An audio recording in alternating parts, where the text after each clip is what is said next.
There are 4 main forces which act on an aircraft. You can find out about thrust in the lessons on engines and about weight in the lessons on structures. You will learn about lift and drag in the lessons on aerodynamics.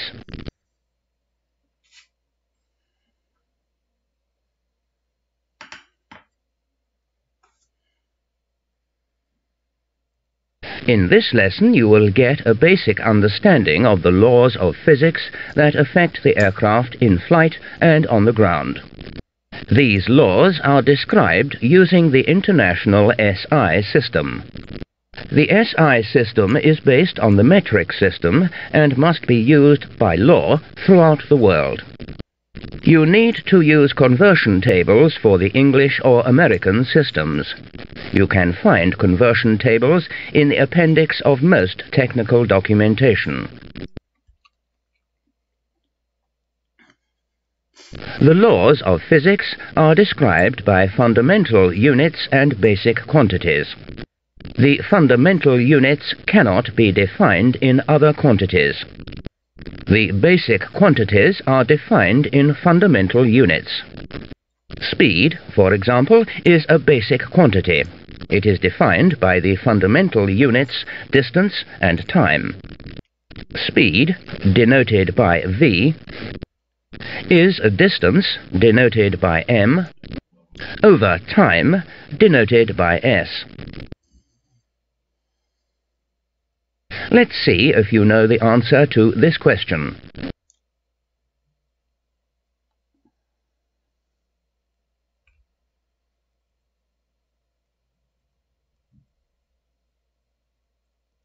There are 7 fundamental units in physics: mass, length, time, temperature, current, mole number, and the intensity of light.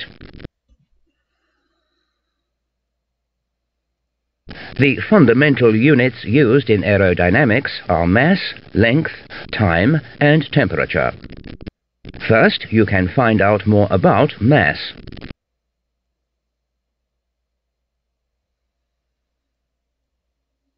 The unit of measurement for mass is kilograms, denoted by kg. The mass of 1 kilogram is defined by a piece of platinum alloy at the Office of Weights and Measurements in Paris. The mass of 1 kilogram is also the volume of 1 litre of pure water at a temperature of 4 degrees Celsius. Mass is not the same as weight. The astronauts flying around in their space labs have no weight, but their bodies have a mass. Now you can find out more about length.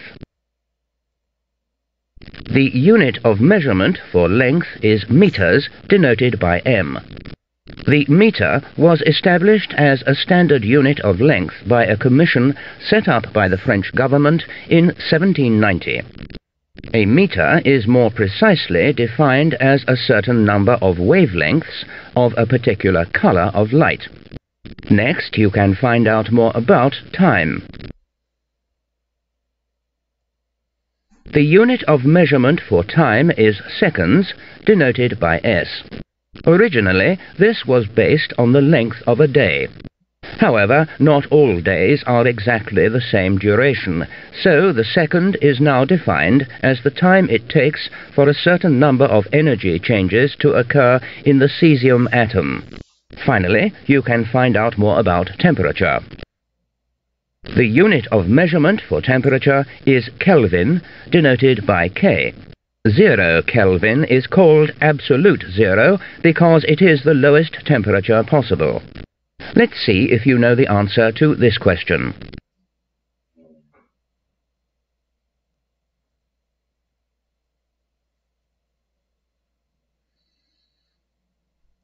The Kelvin scale starts at 0 and only has positive numbers. 1 Kelvin is the same size as 1 degree Celsius. Now you know about the 4 fundamental units used in aerodynamics. In the next segment we look at 2 of the basic quantities, speed and acceleration. We can describe all the basic quantities we need for aerodynamics by using the 4 fundamental units: mass, length, time and temperature. These basic quantities are speed, acceleration, force, work, power and pressure. In this segment we look at speed and acceleration.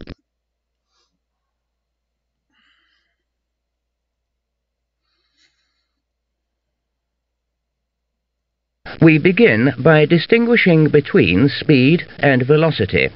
Speed is the distance that a moving object covers in a unit of time. For example, we can say that an aircraft has a speed of 500 kilometers per hour. Speed is denoted by v. Velocity is the distance that a moving object covers in a given direction in a unit of time.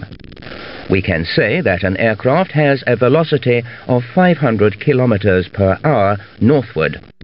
Velocity is also denoted by v. Now you can complete the speed equation by selecting the small boxes at the top of the screen.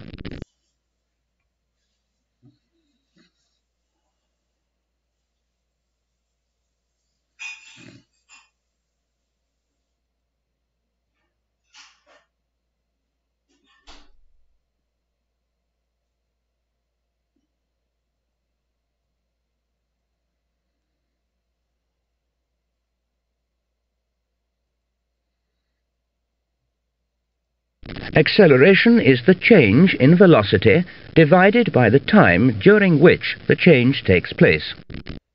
Look at this example and see if you can answer the question. You can see that the velocity changes from 100 meters per second to 150 meters per second during this 10-second period.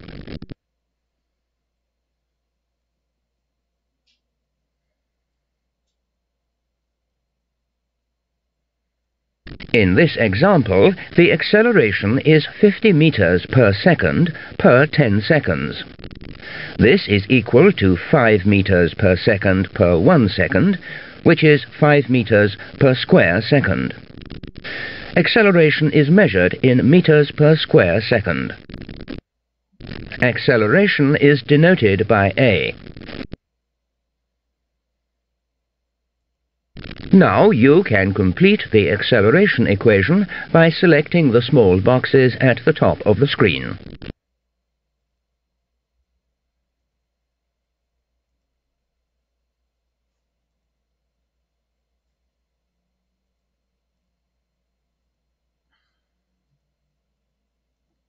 A special form of acceleration is acceleration due to gravity.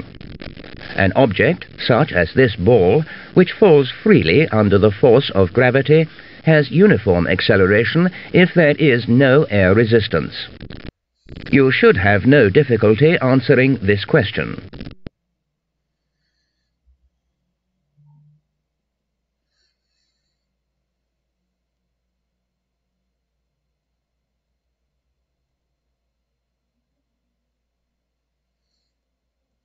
Acceleration which is due to gravity is denoted by g. The value of this acceleration varies across the Earth's surface, but on average it is 9.8 meters per square second. For ease of calculation, 10 meters per square second is often used. That completes this segment on speed and acceleration. In the next segment we look at force. We begin our look at force with an experiment. You can see that our friend is standing on a weighing scale in an elevator and is observing his weight. What do you think happens to his weight when the elevator moves upward at a constant velocity?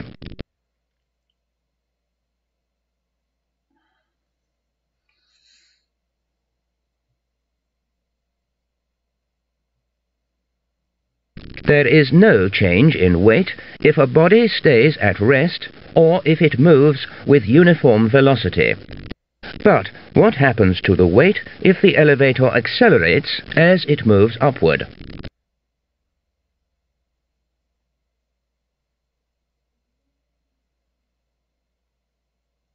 As the elevator accelerates, there is an additional force which increases the weight. The second law of Sir Isaac Newton, the great physicist, states that force equals mass multiplied by acceleration. In our example, the force is equal to the mass of our friend multiplied by the acceleration of the elevator. Force is measured in newtons.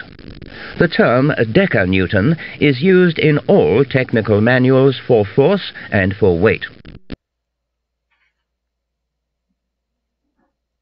Weight is one kind of force.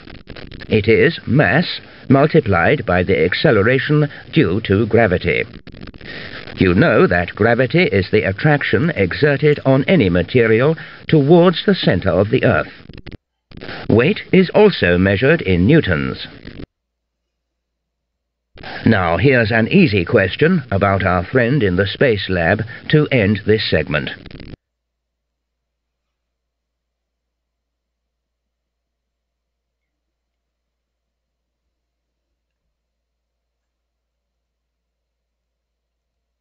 In this segment, we look at work.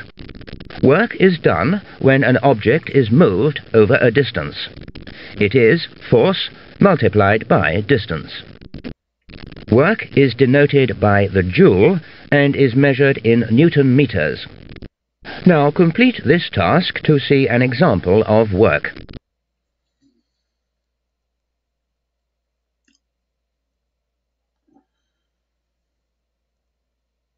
You can see that the object, with a force of 600 Newton, is moved a distance of 30 meters. The work is 600 Newton multiplied by 30 meters, which is 18,000 Newton meters.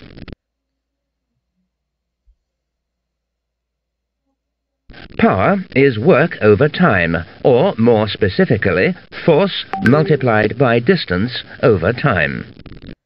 Power is measured in watts, which is Newton meters per second. You probably know the term horsepower. When steam engines were first used, their power was compared to the power of horses because they were used for work which was previously done by horses. Now the international SI system uses watts and kilowatts instead of horsepower. Now complete this task to see an example of how power is calculated. You can see that the object, with a force of 600 Newton, is moved. In this segment we look at pressure. We begin with a question.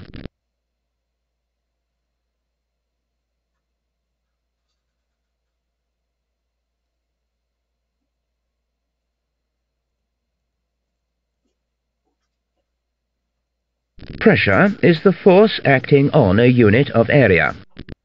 It is denoted by Pascal and measured in newtons per square meter.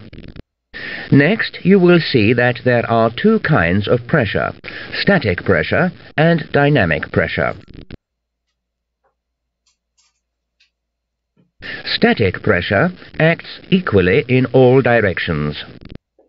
It is denoted by a small p and measured in newtons per square meter. Static pressure is calculated as height multiplied by density multiplied by gravity.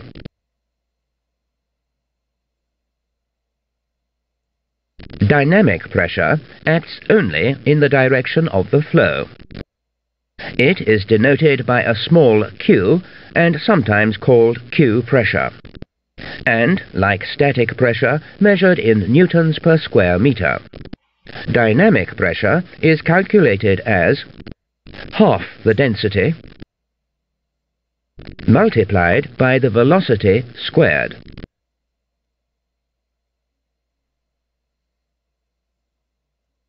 The static pressure for aircraft technical systems is denoted by bar and measured in decanewtons per square centimetre.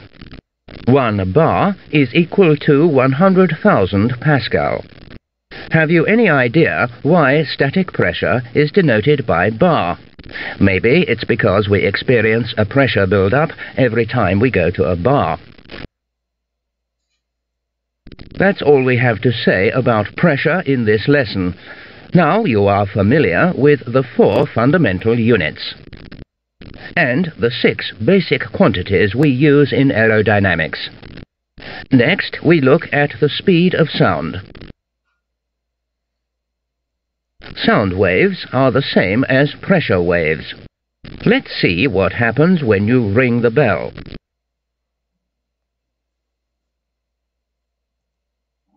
The speed of sound is the speed of the small pressure waves which occur when you ring the bell.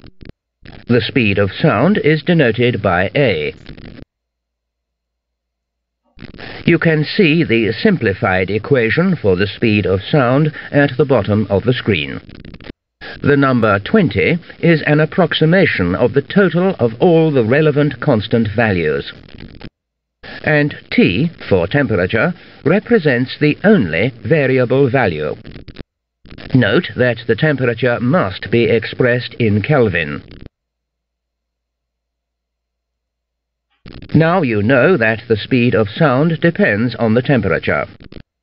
For example, if the temperature on a summer day is 15 degrees Celsius, which is 288 Kelvin, then we calculate the speed of sound to be 339.4 meters per second.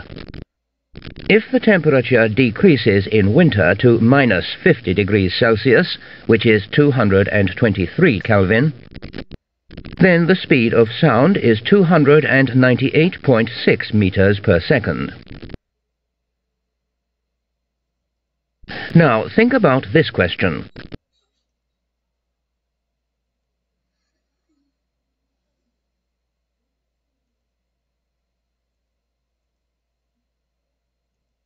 The speed of sound is less at high altitudes because the temperature is lower. Now let's see what happens if the source of the sound moves. For example, if we have an aircraft flying. First, we see an aircraft flying at a speed which is below the speed of sound. You can see that the pressure wave moves ahead of the aircraft and also behind it. Next, we see an aircraft flying at the same speed as the speed of sound. The pressure wave cannot escape at the front of the aircraft, and we get a big pressure wave forming. This pressure wave is known as a shock wave. Finally, we see an aircraft flying at a speed which is above the speed of sound. In this case, the pressure waves increase behind the aircraft, and shock waves form outside the periphery of the pressure waves. You will learn more about this in the lesson on high-speed flight. Now you know that different aircraft speeds affect the sound waves. The pilot must know the relationship between the speed of the aircraft and the speed of sound. On most aircraft, the pilot must make sure that the speed of the aircraft is less than the speed of sound. Now let's see what happens when an aircraft flies at a constant speed but in different temperatures. In this example, the aircraft is flying at a low altitude with a speed of 300 meters per second. You can see that the aircraft's speed is below the speed of sound at this altitude. We assume the speed of sound is 330 meters per second. Now the same aircraft is flying at an altitude of 10 kilometers. The aircraft continues to fly with a speed of 300 meters per second. At this higher altitude, the temperature is lower, and the speed of sound decreases to 300 meters per second. Now the aircraft is flying at the speed of sound, and you can see that shock waves are produced. A special indication, known as the Mach number, M, is used to keep the pilot informed of the relationship between the speed of the aircraft and the speed of sound. The Mach number is the speed of the aircraft divided by the speed of sound. In our example, the aircraft flying at an altitude of 10 kilometers has a Mach number of 1. A Mach number of 1 indicates that the aircraft is flying at the speed of sound. Now, look at the graphic and select the correct answer to this question. Remember that the speed of sound at the altitude of 1 kilometer is 330 meters per second, and at 10 kilometers it is 300 meters per second.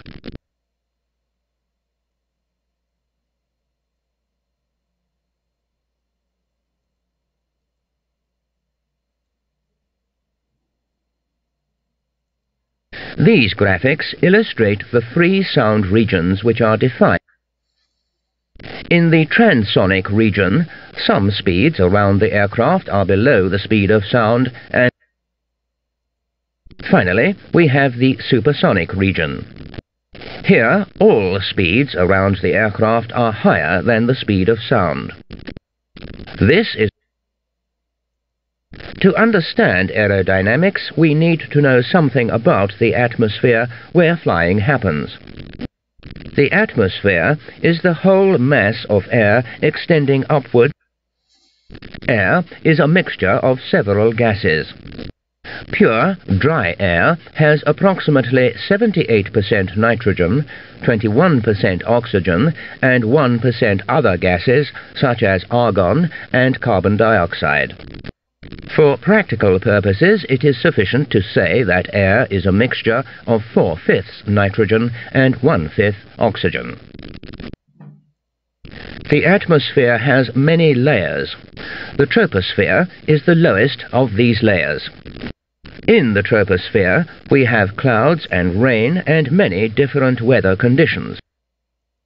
The stratosphere is the layer above the troposphere. There are no rain clouds in the stratosphere, and the temperature does not change as the altitude increases. The tropopause is the name given to the boundary between the troposphere and the stratosphere. You should have no difficulty with this question.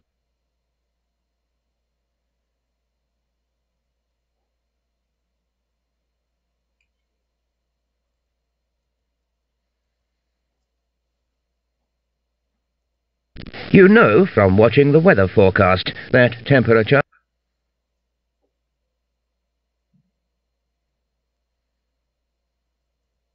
Now let's take a look at the temperature, pressure and density of the EASA at sea level and at high altitudes. You can see the standard sea level values. Under standard conditions, temperature decreases with altitude at a rate of 6.5 degrees per kilometer. You can see that the density and pressure